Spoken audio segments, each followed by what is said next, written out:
Well, next up in the Spec Corvette project is brakes. So what I've got here is the Spec Corvette Wilwood kit.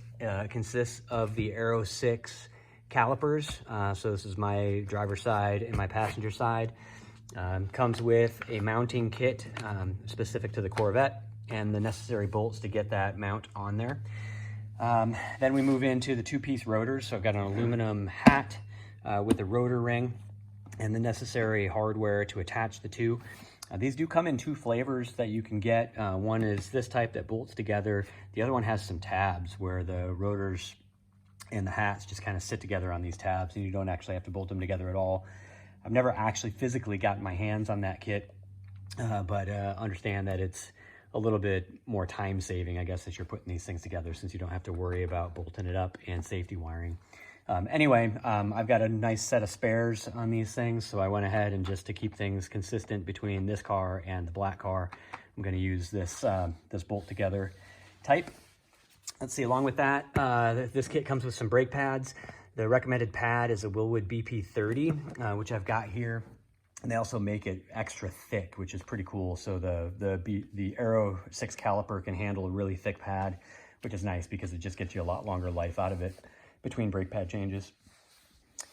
Also, along with the kit, I ordered braided lines. So I've got my front lines and my rear lines. And then an upgrade I do myself, this did not come with the kit, it's just something I like to have because I'm often a one-man show, is some speed bleeders. So these are my fronts, which are actually kind of tiny. So it's just a Russell bleeder. I believe that is our part number right there. And show you the back there. Yeah, it's a quarter 28 is the size of that speed bleeder. And then same thing for the rear. These are actually larger, believe it or not. So again, a Russell. And this guy, see if I can see that, is a 10 millimeter by 1.0. So those come in handy if you ever need to bleed the brakes on your own. You don't have a spare set of hands. And then also separate, this does not come with the Aero 6 kit. These are my rear rotors. I got a two-piece rotor. This is from Performance AFX. So they CNC the aluminum rotor hat and then use a Coleman rotor for your outer ring. These things last forever. You can easily get 2 to 3 seasons out of a set. However, if you're running that stock single piece, they do have a tendency to crack. So the two-piece rotor upgrade is highly recommended. And then back here, I got another set of Wilwood pads. So those are our part number there. These are the Polymatrix or Pro Matrix, excuse me. And these are just basically a step down from the BP30 in terms of aggressiveness, because even with the gigantic rotors and calipers that we'll be throwing on here, there's still a little bit too much brake bias in the front. So, so a slightly less aggressive pad in the rear is something that I like for balance. So anyway, that's the kit. I'm going to go ahead and get to assembling here and then check back with you from time to time to talk about things that might not be straightforward. All right, over here on the driver's side of the car, I'm getting ready to mount up the caliper mount. These guys are the same right and left, so you just need to make sure you get the orientation right. So this little recess is going to sit essentially on the spindle like that. Putting this together at first, it's going to be a dry fit. So what Wilwood recommends doing is using, of course, your washers on the outside. Those are the silver things, but these more kind of copperish or bronze looking things are shims. So they recommend starting with 2 shims to get roughly the right orientation, so the calipers more or less centered over the rotor once you get it on there. So I'll start with a dry fit and see where this comes out. I did the passenger side already, and over there it was spot on perfect with just the 2 shims. We'll see how this one looks once I get it together. So again, dry fitting these to get that right. And then once I know my orientation is correct, then I'll take those out and I'll throw some red Loctite on there. All right, I've got my caliper mount on. If I get in here close, you should be able to see I've got the shims sitting between the mount and the spindle itself. So that's just bolted in. It is tightened down, just hand tight enough to make sure that this isn't flopping around and it's solid. Next up now, I'm going to put on my rotor. Before actually starting this, I went ahead and assembled my hats and rings I did another video on this before where I talked about the importance of safety wire, so I'm not going to go through that again. Although in that video I didn't do the best job of actually applying the safety wire. So attempted to do a little better of a job this time. Basically what your safety wire is going to look like is it's going to be kind of in this S orientation, right? So if this guy, when you're tightening it down, is going to spin clockwise, you want to make sure that the safety wire is putting a little tension on it to continue to hold it tight here. And then same thing over here. So it's going to basically form roughly the shape of an S. This is not a aircraft or something where it's particularly important that you get your safety wire exactly right. So if it's a little heinous, that's okay. But it is very, very important that you safety wire these bolts because even with the red Loctite that you're going to use to attach the rotors to the hats, they can back out. I've seen it happen before. It's happened to me before on prior race cars. So always safety wire your hats and rotors. Use red Loctite. By the way, the torque spec on this, you'll see it in the instructions, but it's 155 inch-pounds. So make sure you actually have a good inch-pound torque wrench to get that right, because it's really easy to over-torque these and strip out the aluminum hat. All right, so now I'm just going to go ahead and get this guy mounted up before I put the caliper on. When I do it, I will take 3 of my lug nuts and you tighten those down a little bit on the hat to make sure that it's nice and flush against the hub itself, so that I make sure that when I measure the alignment with the caliper, once I throw that on, that there's no skew in the rotor. I'm not trying to hold it in place. The lug nuts will be doing that for me. All right, with my rotor on and my 3 lug nuts cinched down, this guy's on there nice. There's no wobble. It's flush against the hub. Moving over here to my brake caliper. These things are side specific, so you got to make sure that you pay attention to which caliper is which. A couple ways to do that. One is just look at the part number. So this is the left side, so the higher part number, the 13292, designates the driver's side rotor. Another way to do this is to actually look at the inside of it. You'll see that there's an arrow there, which indicates the direction that the rotor will be rolling when the car is moving forward, right? So essentially for your 3 pistons, the 2 smaller pistons will be oriented down, right? So down towards the ground. The larger piston is going to be up top. You'll also see that the 2 pistons that are going to be up top are a little bit closer together. So if you were to make a mistake and you switched them around, obviously this would be in the opposite orientation, and the brakes would still work. It wouldn't be the end of the world. However, you would end up with a fair amount of pad taper on the track. So it is important for your pad life that you get this in the proper orientation, that you get the right side rotor on the right side and the left side rotor on the left side. So anyway, I'm going to go ahead and put this guy on and check for alignment, and we'll see if we need to reshim anything. All right, I've got my calipers in place. I failed to mention before, you want to put your brake pads in before you throw them on. That'll just make it a little bit easier to check out, measure where you're at. So I've got my caliper in place. Per Wilwood recommendations, I also put 2 shims, top and bottom, on these bolts that you slide the caliper over. The goal of that is to make sure that your brake pad is approximately flush with the edge of the rotor, which it is. I'm flush to maybe just a hair over. So that's perfect, because the rotor is going to expand a little bit with heat. So really just as close to flush as you can get it reasonably is good. So those 2 shims per their recommendations was perfect. Then I want to check my side-to-side orientation. So those were the caliper mounting bracket shims that we put in earlier. And I'm looking to see, am I more or less in the right spot? And you can see that, yes, I am. I've got approximately the same amount of gap, maybe just a hair less gap on my inside pad compared to my outside pad, but definitely close enough. No need to take a shim out of there to try to get it perfect. It would just shift the problem to the other side, and the pistons are going to help it find home. So this thing's doing great. It's not really rubbing, actually, as you can hear, no rub at all. So I'm happy with that. Next up now, I'm going to go ahead and take my caliper bracket bolts. They're already tightened down, at least hand tight with a ratchet. I'm going to pull out my top one, add some red Loctite tighten that guy back down to 77 foot-pounds, and then I will do the same thing with the bottom. With the force that's on them right now, that's enough to hold the shims in place, so I won't have to monkey with that too badly.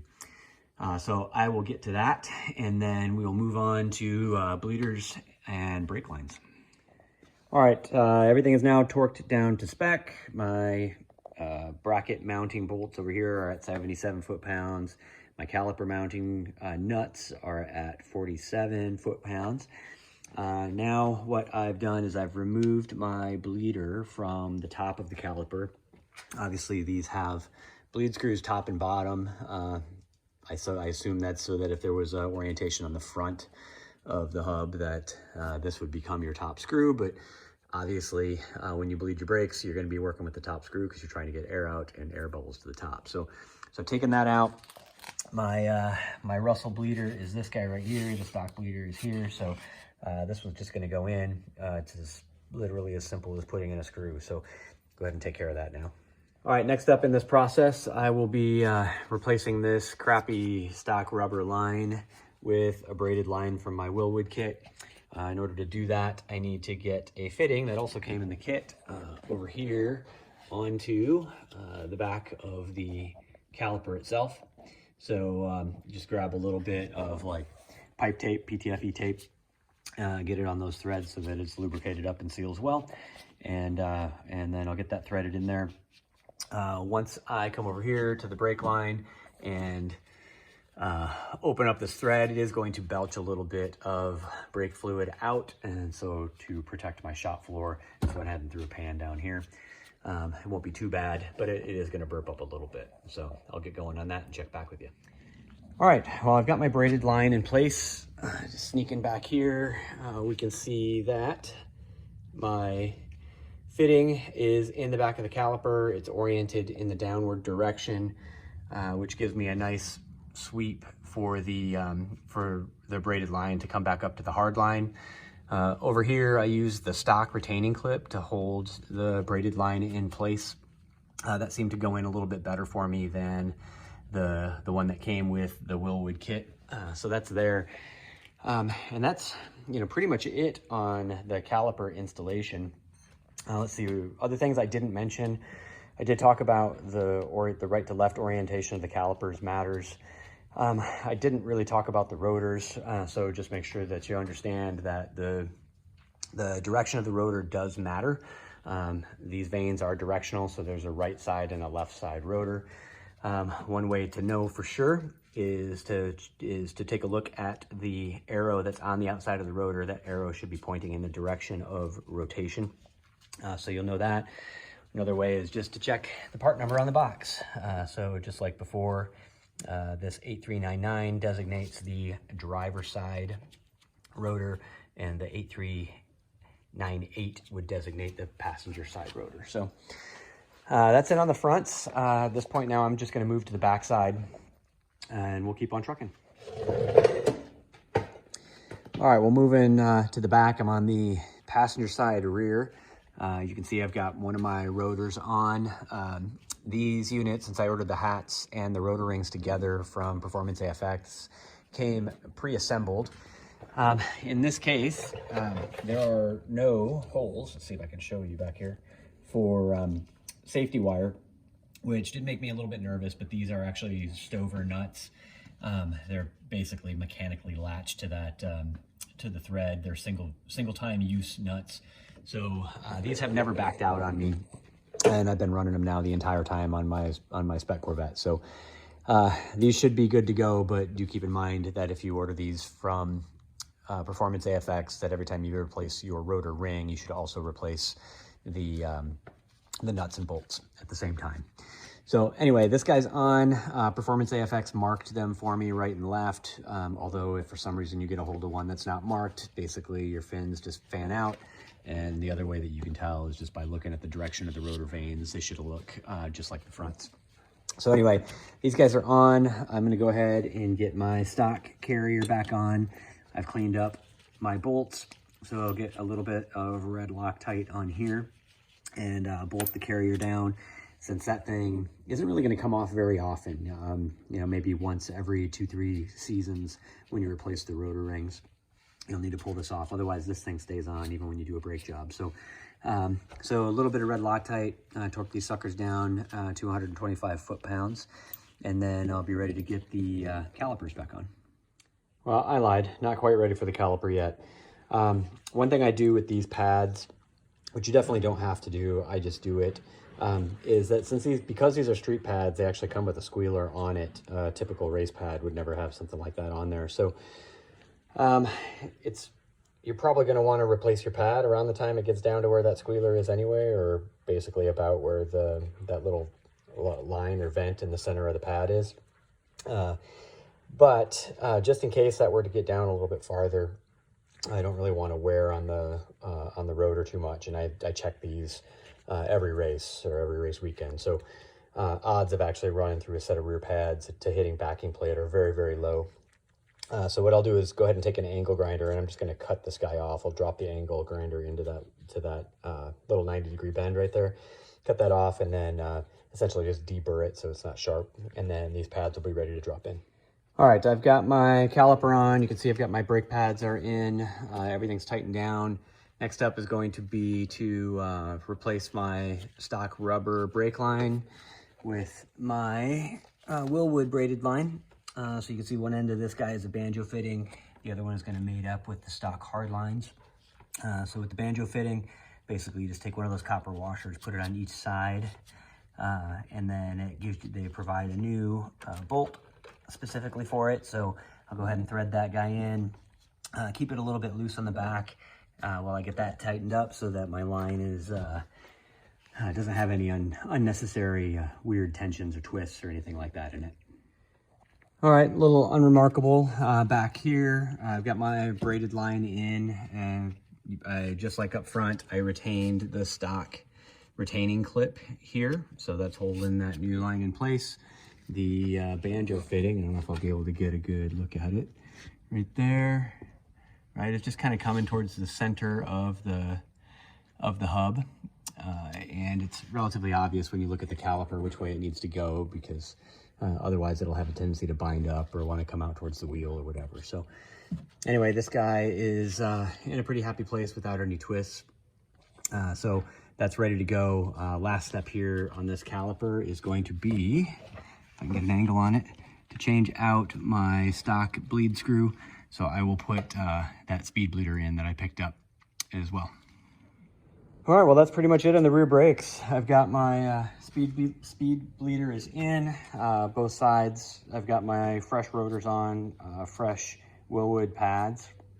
Everything is torqued down to spec and ready to go. Last step here really is to bleed the system and get some fresh fluid in both the front and rear. I won't cover how to bleed here, except to say that maybe a couple of things. So one is the fluid in here looked a lot like my clutch fluid. So I'll be sucking that out and trying to do my best to clean out the reservoir so I don't have a bunch of gook that I'm pushing down into the new system. In terms of brake fluid, these fronts, they're pretty big and generally don't seem to overheat. I've never overheated a set of, or I've never boiled fluid, I should say, in my Spec Corvette. I've done it in pretty much every other race car I've ever run. I run this Torque RT700, which is a high temp brake fluid. I think its Castrol is actually even a higher end fluid than this. Might have a higher dry temp. Motul 660, I think, is another option for you. Anyway, so the nice thing about the Spec Corvette is it's not particularly finicky with this Wilwood kit on the front. So as you bleed, just be patient. Try not to introduce air into the system so that you don't have to monkey with the ABS or anything like that. As long as you are good about refilling the reservoir in between pumps on the brakes so that you don't introduce air, then this should be a relatively straightforward bleed. So nothing too special to note. Anyway, that's it on the brake job. So good luck getting yours set up. This is a kind of a cool one because it looks pretty neat. It adds a little bit of bling to the car, so it feels good bolting the thing together. You'll definitely feel the difference out there on the track too.